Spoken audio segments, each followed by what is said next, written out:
Hi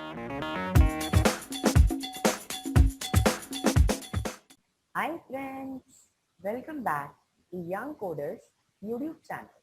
तो दोस्तों, पिछली ट्यूटोरियल में हमने दो टैग्स के बारे में स्टडी किया था और वो दो टैग्स थे कमेंट्स और नेविगेशन। तो दोस्तों, आज हम और नए टैग जो है वो स्टडी करने वाले हैं। वो है असाइड टैग और हम बॉडी टैग के कुछ एट्रीब्यूट जो हम नहीं जानते हैं उसके बारे में देखेंगे।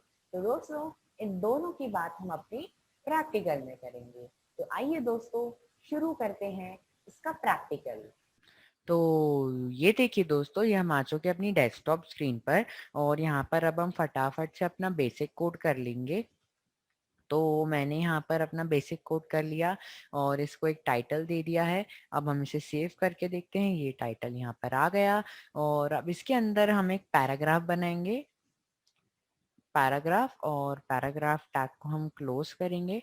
ये हमने पैराग्राफ टैग को क्लोज कर लिया। अब इसके अंदर हम बनाएंगे एक आर्टिकल और इस आर्टिकल के अंदर हम अपने पास थोड़ा सा अगर टेक्स्ट होगा तो आप उसे लगा लीजिए, नहीं तो कोई बात नहीं, आप कुछ भी लिख सकते हैं।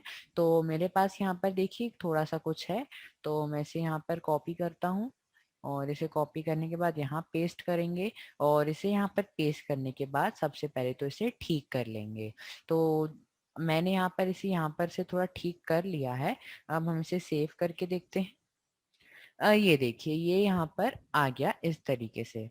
तो अब हम यहाँ पर क्या करने वाले हैं, एक दूसरा पैराग्राफ बनाएंगे। ये पैराग्राफ बना लिया और इसी तरीके से मैंने यहाँ पर जो पैराग्राफ टैग है उसे अब क्लोज भी करूंगा। मैंने क्लोज कर दिया और इसके बाद यहाँ पर आप देखिए मेरे पास थोड़ा सा और टेक्स्ट पड़ा हुआ है। तो यहाँ पर हम क्या करेंगे, इसे कॉपी करेंगे और इसे कॉपी जो करने के बाद हम क्या करेंगे, यहाँ पर पेस्ट करेंगे। ये हमने पेस्ट कर दिया और अब हम इसे भी से थोड़ा सिस्टमेटिक कर लेंगे। और यहाँ पर वैसे एक बात बता दूं, इसे ऐसा अगर हम करेंगे तो कोई चेंज नहीं आएगा डॉक्यूमेंट में, तो हमें वैसा ही नजर आना है। तो अब कोई बात नहीं, ये देखिए यहाँ पर ये भी आ गया और ये इस तरीके से आ रहा है। इसके लिए हम यहाँ पर एक बी आर टैग लगाएंगे। ये हमने यहाँ पर बी आर टैग लगाया और इसी तरीके से सभी नेम्स के बाद बी आर टैग आप लगाए है। और हम यहाँ पर अब इसे सेव करके यहाँ पर रिफ्रेश करेंगे तो देखिए यहाँ पर ठीक हो गया। अब यहाँ पर क्या करेंगे, हम यहाँ पर एक असाइड टैग लगाएंगे। असाइड असाइड टैग लगा लिया और इस असाइड टैग के अंदर भी मैं को यहाँ पर कुछ पैराग्राफ लगाऊंगा। तो ये पैराग्राफ हमने जो है लगा लिया, पैराग्राफ, और इसी तरीके से पैराग्राफ टैग को क्लोज भी करना है। और इस पैराग्राफ टैग के अंदर मेरे पास और भी टेक्स्ट है, वो यहाँ पर मैं लिखूंगा। ये है मेरे पास और यहाँ पर हमने पेस्ट किया। अब इसे भी हम सेव करके देखते हैं। तो ये देखिए यहाँ पर ये आ रहा है और मैं अब ये चाहता हूँ कि ये वाला जो पैराग्राफ है, ये जो मैंने लिखा है, मैं अभी यहाँ पर शो ना हो। तो एक काम करते हैं, हम इसको कमेंट आउट कर देंगे। तो कंट्रोल शिफ्ट और क्वेश्चन मार्क दबाएंगे तो ये कमेंट आउट हो जाएगा। अब इसे सेव करके देखते हैं तो देखिए अब यहाँ पर ये नहीं आ रहा। तो आई होप आपको ये कमेंट किस तरीके से करना है वो आपको याद होगा। तो आप भी इसी तरीके से कर लीजिए। और अब यहाँ पर इसे असाइड टैग लगाने के बाद आप देखिए कोई चेंज तो नहीं आ रहा। तो इसके लिए आपको यहाँ पर CSS लगानी होती है। तो मैं यहाँ पर एक काम करता हूँ, सबसे पहले आर्टिकल जो है इसके अंदर थोड़ी सी CSS देना पड़ेगा मुझे। तो ये मैंने स्टाइल और इसके अंदर अब मैं यहाँ पर क्या करूँगा, इसकी थोड़ी विड्थ और इसकी पैडिंग वो सब मुझे यहाँ पर हैंडल करना है। तो मैं यहाँ पर लिख देता हूँ विड्थ, और विड्थ जो है मैं यहाँ पर 65% दूंगा, 65%, और सेमी कोलोन। अब मैं इसे सेव करके देखता हूँ। ये देखिए ये ऐसा हो गया। और अब इसके बाद मैं यहाँ पर फ्लोट लगाऊंगा, फ्लोट लेफ्ट। फ्लोट लेफ्ट करके देखते हैं क्या हो रहा है। तो ये देखिए यहाँ पर ये लेफ्ट में आ गया। अब यहाँ पर फ्लोट लेफ्ट दे दिया, इसके बाद हमें यहाँ पर इसकी एक पैडिंग देनी होगी। तो मैं यहाँ पर दूंगा पैडिंग और इस पैडिंग में दे दूंगा मैं 10 पिक्सल की पैडिंग। अब हम इसे सेव करके देखते हैं। ये देखिए तो भी थोड़ा अच्छा खासा चेंज आ गया है। और अब ये जो साइड है मैं इसके अंदर थोड़ी CSS लगाऊंगा।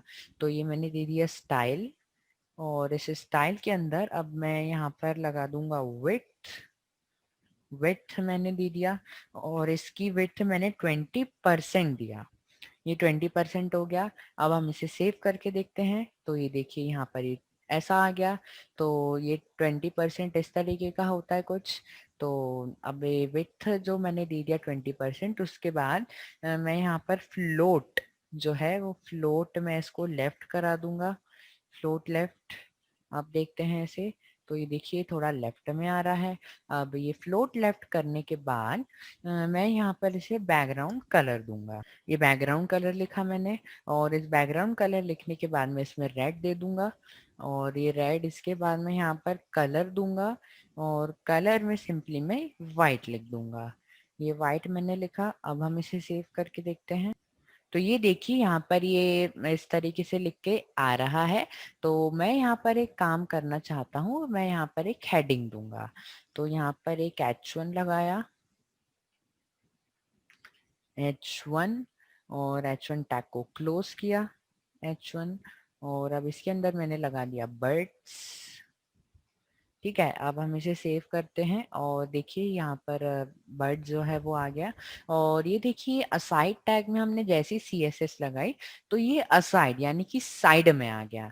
तो अगर हम सिंपली असाइड टैग लगा देते हैं तो कोई खास चेंज नहीं आता है। तो इसके लिए हमें CSS जो है वो बहुत इंपॉर्टेंट होती है, तो हमें CSS लगानी आनी चाहिए।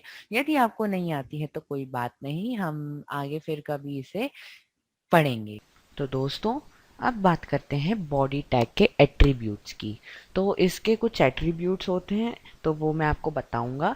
तो सबसे पहले बॉडी का एक एट्रीब्यूट होता है जिसका नाम है बीजी कलर। तो हम यहाँ पे लगाते हैं बीजी कलर और बीजी कलर मतलब होता है बैकग्राउंड कलर। तो बैकग्राउंड कलर आप कुछ भी दे सकते हैं। अगर मैं यहाँ पर दूँ येलो तो ये देखिए अगर मैं इसे सेव करता हूँ तो देखिए पूरा जो बैकग्राउंड कलर है वो येलो हो गया। तो ये बॉडी का एक एट्रीब्यूट है। तो अभी के लिए हम बीजी कलर जो इसे हटा देते हैं और यहाँ पर अब जो दूसरा एट्रीब्यूट है वो है बैकग्राउंड। ये बैकग्राउंड हमने लगाया। तो ये बैकग्राउंड क्या काम करता है? ये बैकग्राउंड जो है वो एक इमेज लगाने के लिए यूज़ होता है, मतलब कि बैकग्राउंड इमेज। तो आप यहाँ पर ये देखिए मेरे पास ये इमेज नाम का ही एक इमेज है। तो इसकी हम प्रॉपर्टी देख लेते हैं। तो इसकी प्रॉपर्टी PNG है तो हम यहाँ पर लगाएंगे image.png।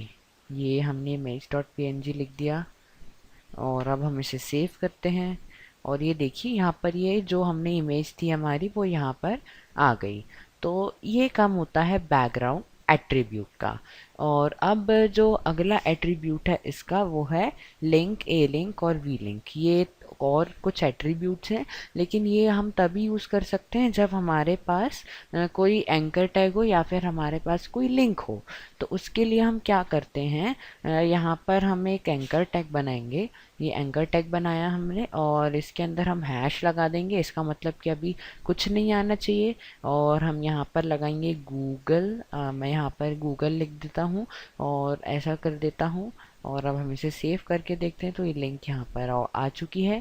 तो अभी हम ये बॉडी के अंदर यहाँ पर अगर हम लगाते हैं लिंक और फिलहाल के लिए हम ये जो गूगल है इसको हम चेंज करके यहाँ पर लिख देते हैं, सपोज ओपेरा लिख देते हैं, ओपेरा। ये देखिए अब मैं इसे देखता हूँ, ये देखिए ओपेरा आ गया यहाँ पर। और ये जो लिंक है तो लिंक में हम यहाँ पर क्या करेंगे, यहाँ पर इसका कोई कलर देंगे। तो लिंक का जो हमारे पास हम सपोज एक रेड कलर जो है या फिर रेड की बजाय यदि हम येलो कलर दें और अब हम इसे सेव करते हैं और यहाँ पर रिफ्रेश करते हैं तो देखिए यहाँ पर अभी कोई खास चेंज जो नहीं आ रहा है क्योंकि लिंक में बाय डिफ़ॉल्ट कलर जो होता है वो ब्लू ही होता है। तो अभी हम लिंक को यहाँ से हटाते हैं और जो बॉडी टाइप में जो अगला एट्रीब्यूट है वो है ए लिंक। तो मैं यहाँ पर लगाता हूँ ए लिंक और ए लिंक का यदि मैं कलर दूँ ब्लू, मैं ब्लू कलर दे देता हूँ इसको। और अब यहाँ पर हम रिफ्रेश करें तो देखिए जैसे ही मैं क्लिक करता हूँ इस लिंक पर तो उसका कलर जो है वो ब्लू हो जाता है। तो ये काम होता है ए लिंक का। और अगर हम इसे यहाँ से हटा दें और यहाँ पर देते हैं वी लिंक, और वी लिंक में हम कोई भी कलर दे सकते हैं। सपोज मैं यहाँ पर देता हूँ लाइन, और इसे हम सेव करके देखते हैं। तो ये देखिए, ये जो ये वी लिंक यानी कि होता है विजिटेड लिंक, और ये लिंक ऑलरेडी विजिटेड थी, तो इसीलिए इसका कलर जो है वो ऐसा ग्रीन आ रहा है। तो ये काम होता है वी लिंक एट्रीब्यूट का। तो दोस्तों, कैसा लगा आपको ट्यूटोरियल? अगर अच्छा लग गया हो तो प्लीज लाइक कर दीजिए, शेयर कर दीजिए और सब्सक्राइब कर दीजिए। तो मिलते हैं नेक्स्ट ट्यूटोरियल में, तब तक के लिए बाय बाय।